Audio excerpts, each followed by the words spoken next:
बातमी. कंत्राटदार गजानन देवकाते यांनी आत्महत्या केली आहे. थकीत देयकांमुळे आत्महत्या केली आहे. कंत्राटदार संघटनेकडून हा दावा करण्यात आलाय. देवकातेंची 3 कोटींची बिलं गेल्या 2 वर्षापासून थकीत आहेत. वारंवार पत्र लिहून सुद्धा थकीत बिलं न दिल्याचा आरोप करण्यात आलाय. विविध कामं करून घेतलेली असताना सुद्धा ते हेड जाणीवपूर्वक प्रशासन आणि शासन हे ते हेड त्यात उपलब्ध करून देत नाहीये. हे चुकीचं धोरण आहे. आमची शासनाला अत्यंत नम्रतेची विनंती आहे की तुम्ही हे जे काही हेड आहेत, इमारत दुरुस्तीचं हेड असेल आणि इतर हेड, हे तुम्ही तातडीने त्या ट्रेसमध्ये टाका आणि जास्तीत जास्त रक्कम कंत्राटदारांना उपलब्ध करून द्या.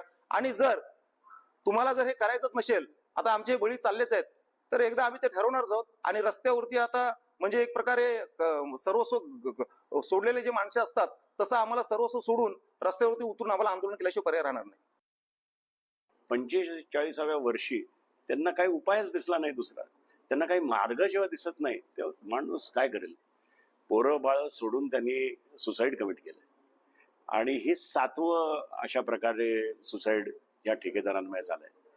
आज मी राष्ट्रवादीच्या माध्यमातून त्यांना पाठिंबा दर्शवायला मी या ठिकाणी आलो आणि त्यांना मी शब्द दिलाय की ह्यांचं कुठलंही आंदोलन असेल, कोणाच्याही दारी जायचं असेल तर ठाण्यातले राष्ट्रवादीचे कार्यकर्ते त्यांच्याबरोबर सामील होतील.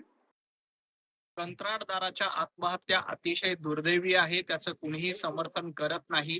परंतु कंत्राटदारांचं पेमेंट तातडीनं व्हावं, ते सीमलेस व्हावं, यासाठी मुख्यमंत्री माननीय देवेंद्रजी फडणवीस साहेबांनी देखील दखल घेतलेली आहे आणि एक अशी सिस्टीम तयार केली आहे की तातडीनं कंत्राटदाराचं पेमेंट होईल आणि त्यासाठीची एक सिस्टीम माननीय मुख्यमंत्री साहेबांच्या आदेशानंतर तयारी झाली आहे. परंतु विरोधकांनी सरकारवर टीका करताना आत्मपरीक्षण करावं की महाविकास आघाडीच्या काळामध्ये काय अवस्था होती, त्याचं आत्मपरीक्षण विजय वडेट्टीवार, रोहित पवार आणि किशोरीताईंनी करावं.